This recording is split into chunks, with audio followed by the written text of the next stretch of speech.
الملعب الاولمبي اللي بتلعب فيه تونس هو بجنب مولاه عبد الله ديجا.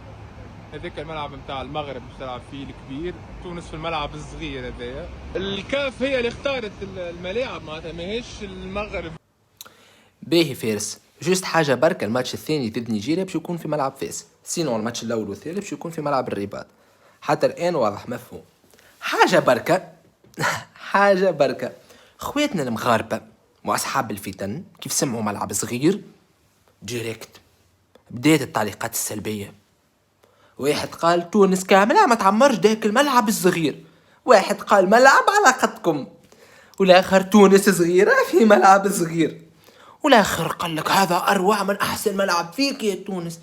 يا خويا وراكم يا خويا راهو ما قالش العيب، راهو اسمع اش قال. الكاف هي اللي اختارت الملاعب، معناتها ماهيش المغرب. الكاف هي اللي اختارت ماشي المغرب، ما قالش العيب.